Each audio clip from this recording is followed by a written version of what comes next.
I will now discuss in detail how to make this document your own. You will need to update all major sections and make them specific to your school district. This is creating the template. Starting from the top, you just want to review the demographics section and make sure that it is applicable to most, if not all, of your students. So, of course, name and school ID and class are easily associated with all students, but not all students will go to a four-year college or university.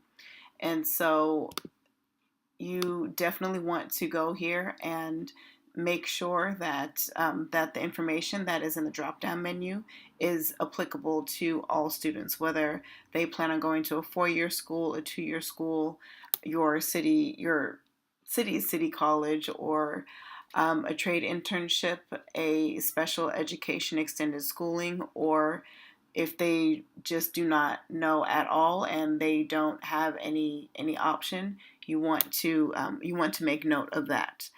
And how this is that if the student is in this last option, which is basically a situation of where they don't know if they're going to graduate, they have not or do not plan on applying to any type of two-year program, or they really have absolutely no idea what they're going to do, that is a situation where you would do the unknown, and then you would work more closely with the student and the family so that they can have a plan for after they are no longer in your care.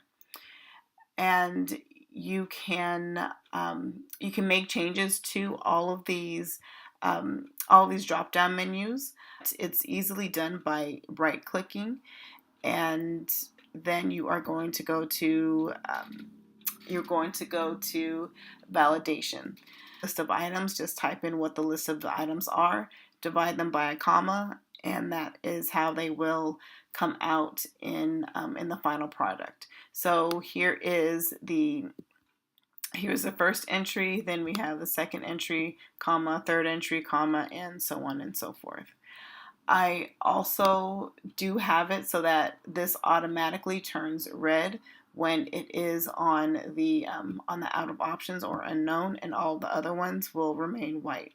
So this is a product of conditional formatting. I do have it set up so that when the counselor selects unknown / out of options, it automatically turns red as an alert. If you want to keep that, then there is nothing more that you need to do. If you want to make changes or change the color or make an alert for a different selection, all you have to do is click on the cell, go to Format, and then Conditional Formatting. Then right here is the rule that makes it so that whenever the unknown selection is inputted, it will turn red. If I wanted to make one for four-year schools or whatnot, I would just click on Add New Rule. And then right here is the range. So I just want the range to be, I just click on over where the cell is, and that's the cell. So then I will go right over here, and then I'll just input the information that will be selected. So therefore, I could either say text is exactly, text ends with, text starts with, or contains or does not contain. So let's just say we want a four-year school. Let's do contains. So I'm going to say text contains four-year, and then I want to make that green.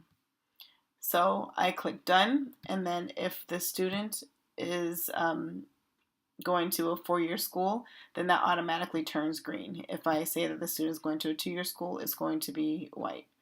If I want to get rid of this option, then I just go back over to Format and Conditional Formatting, and then I will just hit the trash can to delete it, and then the trash can is, or excuse me, that rule is deleted. Counselors can also make changes to the document so that it reflects only the information that they want. For example, this Wash Ali contact is specific to my school. So therefore, if I wanted to change that to just have interests and then have this be a space for the counselor to write down all the interests of the student, I would just go and select this cell, type in interests, and then I would copy and paste this cell over here and then merge the two cells. And in order to merge the two cells, I would go highlight both of them and then click right here where it says merge cells. So then now I am able to to speak with Johnny and say, okay, Johnny loves football and reading. And then I will be able to look at that and update that every time I do have my one-on-one with Johnny, just so that that would stay, firm in my mind. And if and when I, as a school counselor, hear word of a scholarship or a after-school program or some type of program that does cater to or is looking for football players who want to read to youth or whatnot, then I will be able to remember this and let Johnny know. I will also be able to, since this is a Google Doc, I will also be able to go into Google Drive and just type in the word football in the search button, and then this transcript review will pop up because I do have football here. And in that way, if and when I don't remember that Johnny loves football because I have 1,000 students, Google Docs will pull up that information, and then I'll be able to connect Johnny to that after school program. And that is pretty much it on how to update the demographics section. If you have any questions, please feel free to email me at TheFlippedSchoolCounselor@gmail.com, and please do not forget to like and subscribe to my channel. Thank you so much.